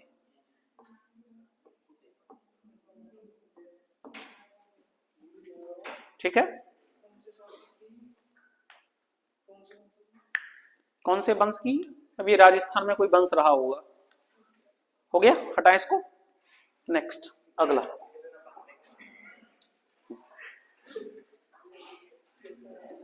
बहुत बढ़िया क्वेश्चन है। अहिल्या किले को 18वीं शताब्दी में किस नदी के तट पर निर्मित किया गया था? बहुत बढ़िया। हाँ, बहुत बढ़िया। ये कोसी नदी कहां है? और ये अहिल्या किला कहां होगा? अहिल्या बाई, अरे एमपी की है। बेसिक कंसेप्ट तो समझा करो। तो इनमें से देखो कौन सी नदी वहां है। नर्मदा और ताप्ती दोनों है, लेकिन कौन सी नदी के तट पर है? नर्मदा नदी के तट पर है।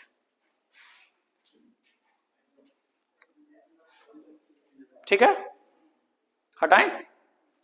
नेक्स्ट, अगला। सम्राट अकबर का मकबरा किस शहर में स्थित है? बहुत बढ़िया भाई, भयंकर क्वेश्चन है ये तो। आगरा में कहा? सिकंदरा में। अगला।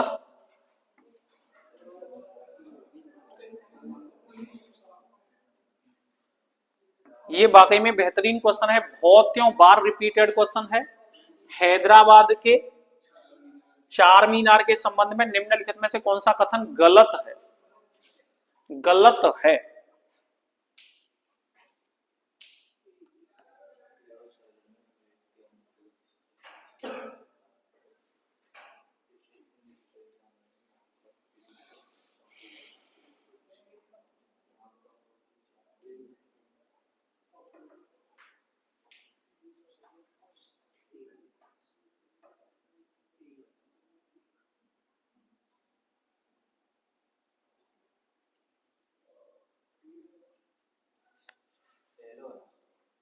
बहुत बढ़िया। और कोई बना पा रहा है? बिल्कुल नहीं बना पा रहा। डी। और कोई? सी।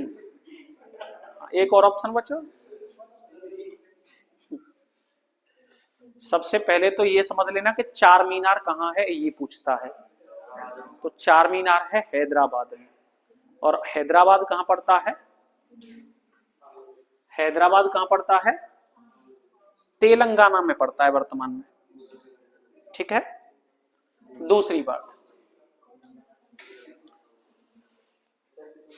समझिए अब, हैदराबाद की चार मीनार को 1591 में बनवाया गया था। कब बनवाया गया था? 1591 में बनवाया गया था। बनवाया किसने था? मोहम्मद कुली कुतुब शाह ने। किसने बनवाया था? मोहम्मद कुली कुतुब शाह ने बनवाया था। मोहम्मद कुली कुतुब शाह ने चार मीनार क्यों बनवाई थी? तो बात ऐसी है कि हैदराबाद में एक बीमारी उस समय पर फैली हुई थी, जिस बीमारी का नाम था प्लेग। प्लेग नामक बीमारी को समाप्त करने के लिए मोहम्मद कुली कुतुब शाह ने एक मीनार बनवाई और उसने कहा कि इसके बन जाने के बाद में यहाँ की प्लेग की बीमारी समाप्त हो जाएगी। पर ऐसा कोई भी साइंटिफिक प्रूव नहीं मिलता है, लेकिन कुछ भी सही, ढोंग विद्या सही, कुछ भी सही, लेकिन इसके बन जाने के बाद वहां की प्लेग की बीमारी समाप्त हो गई थी। ठीक है। तो यह शहर प्लेग के अंत को चिन्हित करता है, यह भी बिल्कुल सही बात है। किसको समाप्त करने के लिए बनाई गई थी? प्लेग को। नाम क्या दिया गया है? चार मीनार। ये उत्तर, दक्षिण, पूरब और पश्चिम की ओर मुख किए हुए चार मेहराबों को ही बनाया गया है, इसीलिए नाम पड़ गया है चार मीनार। उत्तर, दक्षिण, पूरब और, क्लियर है? मेहराब कमरों की चार मंजिलों और मेहराबों की दीर्घा को सहारा दे सकता था, नहीं, गलत। मंजिलों को सहारा नहीं दे रहा था, वो तो दिशाओं की ओर इंगित कर रहा था। किस ओर इंगित कर रहा था? उत्तर, दक्षिण, पूरब और पश्चिम। ऑप्शन सी गलत है। ठीक है। इतनी जोर से याद करे कौन है?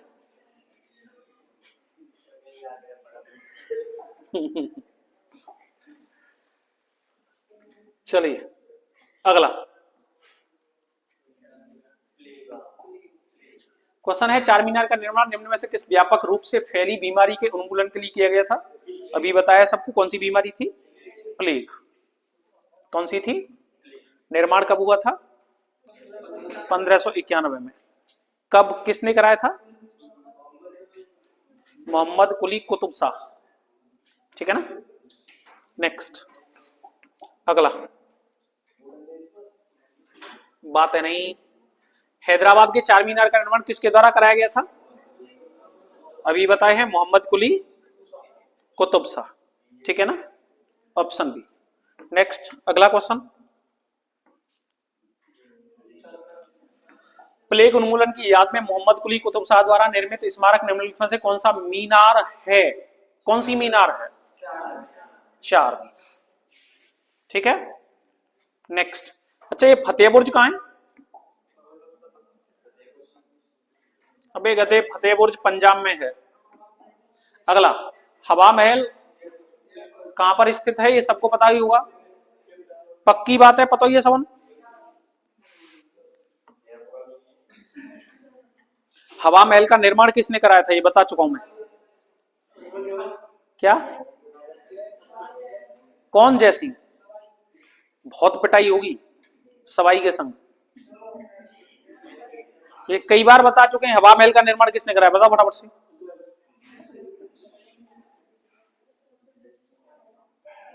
कार्य भाई गधो, एक तो आंसर नहीं आ रहा, ऊपर से हंसो और बेशरमों की तरह है। बता फटाफट से, किसने बनवाया था? अरे महाराजा सवाई प्रताप सिंह ने निर्माण कराया था इसका।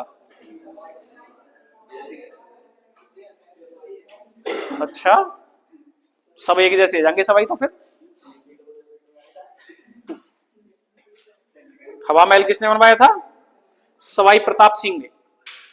नेक्स्ट क्वेश्चन है, महाराजा जयसिंह द्वितीय ने इनमें से किस शहर में जंतर मंतर का निर्माण कराया? जंतर मंतर का निर्माण नहीं कराया।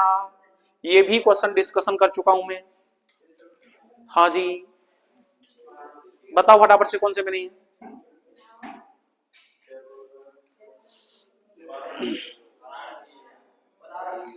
अरे तुम्हारी हड्डी तोड़ दूंगा एक आध किलो। बिल्कुल सही है, इलाहाबाद में नहीं है। टोटल जंतर मंतर कितने बनाए गए है? कुछ भी बकते रहोगे हैं। भारत में टोटल राजा जयसिंह द्वितीय के द्वारा जंतर मंतर बनाए गए थे 5। एक हो गया जयपुर, दूसरा हो गया दिल्ली, तीसरा हो गया वाराणसी, चौथा कहां? उज्जैन में। चौथा कहां पर है? उज्जैन में। और पांचवा कहां पर है? मथुरा में। टोटल कितने बने? 5। ठीक है। और ये काय काय बनाए गए? खगोलीय वैद्यशालाएं हैं ये। जितनी भी जंतर मंतर हैं वो सबकी सब क्या हैं? खगोलीय वैद्यशालाएं। ठीक है ना, क्या है? खगोलीय वैद्यशालाएं। हटाएं इसको। नेक्स्ट अगला, निम्नलिखित में से किस शहर में जंतर मंतर नहीं है? उज्जैन, वाराणसी, जयपुर तीनों में है, इंदौर में नहीं। नेक्स्ट अगला, दिल्ली में जो जंतर मंतर है उसका ऐतिहासिक दृष्टि से क्या महत्व है? तो वैसे ऐतिहासिक दृष्टि से खगोलीय वेधशाला थी, लेकिन वर्तमान में सबसे ज्यादा यूज होता है किसके लिए? आओ मिले सुर मेरा तुम्हारा, है ना। क्योंकि वही एक ऐसी जगह दिखाई देती है जो ठीक है थोड़ी सी, जहां जाकर के शांति से बैठा जा सकता है। नेक्स्ट,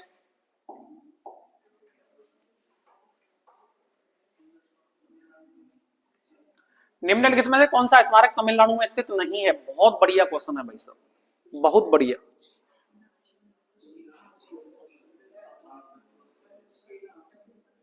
कौन नहीं है?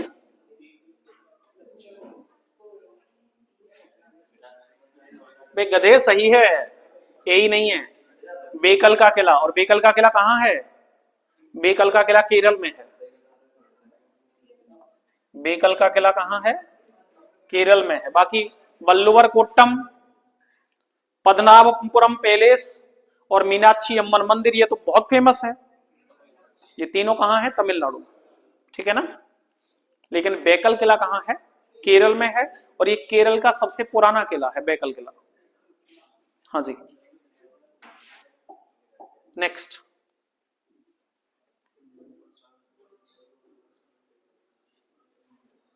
निम्नलिखित में से कौन अकबर के दरबार के सर्वोत्तम हस्तलिपकारों में से एक था जिसे जरी कलम, बहुत बढ़िया, मोस्ट इंपोर्टेंट क्वेश्चन है, जरी कलम यानी कि गोल्डन पेन की उपाधि से सम्मानित किया गया था? गोल्डन पेन, जरी कलम, फटाफट से बोलो क्या?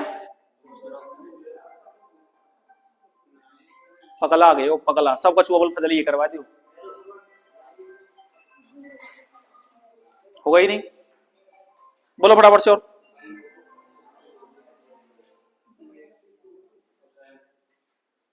मोहम्मद हुसैन। अकबर ने दो उपाधियां दी थी, देखिएगा, अकबर ने दो उपाधियां दी थी, एक जरी कलम, बात है नहीं, और दूसरी सरी कलम। जरी कलम कहा था किसको? मोहम्मद हुसैन को। और सरी कलम कहा था किसको? ये कई बार पूछा जा चुका है, अब्दुस समद को।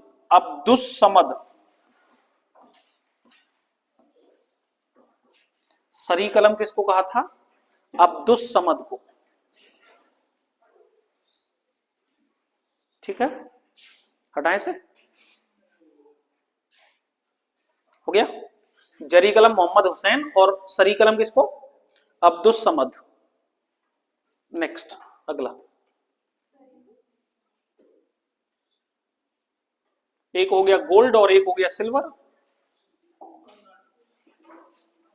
ठीक है ना।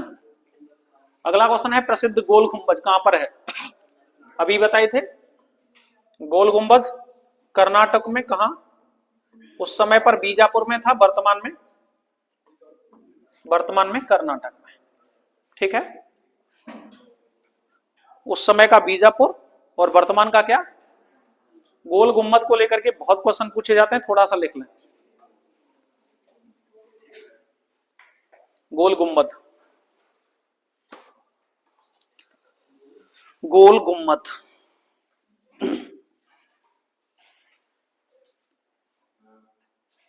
तो सबसे पहली बात तो है कहां पर? ये बीजापुर कर्नाटक में है।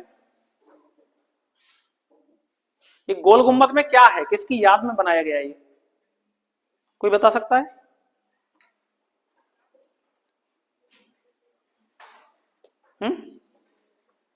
चलो साहब, मोहम्मद आदिल शाह का नाम सुना है? कौन था? बीजापुर का शासक था मोहम्मद आदिल शाह। मोहम्मद आदिल शाह का मकबरा है इसमें, लिख दो फटाफट से। हाँ, निर्माता भी वही है, पहली बनवाया घरवाए को कि फूंक दी जी में ले जाके। इसमें मोहम्मद आदिल शाह का मकबरा है। ठीक है, एक चीज और ध्यान रखना, भारत का सबसे बड़ा गोल गुंबद है ये, और दुनिया का दूसरे नंबर का सबसे बड़ा गोल गुंबद है। लिख दो, ये भारत का सबसे बड़ा तथा दुनिया का दूसरा सबसे बड़ा गोल गुंबद है।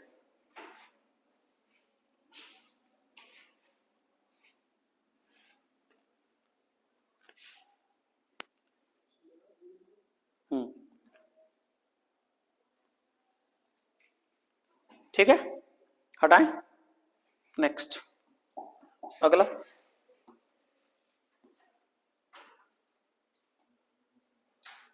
गोल गुंबद राजा मोहम्मद आदिल शाह का मकबरा है, यह किसका हिस्सा है? बीजापुर का। नेक्स्ट, निम्न में से फतेहपुर सीकरी में एक ऐतिहासिक स्मारक कौन सा नहीं है? तो भैया बुलंद दरवाजा है, इबादत खाना है, पंचमहल है, लेकिन गोल गुंबद नहीं है। ठीक है ना। चलिएगा नेक्स्ट,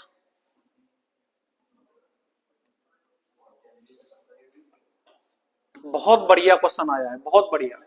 ताजमहल की सजावट के लिए मुख्यतः किस वास्तुकार तकनीकी का इस्तेमाल किया गया था? बिल्कुल सही, पिएट्रा ड्यूरा। पिएट्रा ड्यूरा ये क्या होती है? पिएट्रा मतलब, पिएट्रा का मतलब पत्थर को काट छांट करके बनाना, और ड्यूरा का मतलब उसको दूसरी जगह ला करके जड़ देना, काटना छाटना और जड़ना, पिट्रा ड्यूरा। और सब यही हो रहा है ना उसमें पूरे ताजमहल में। हाँ जी वही, ठीक है ना। बहुत है, पचेंगे ना फिर।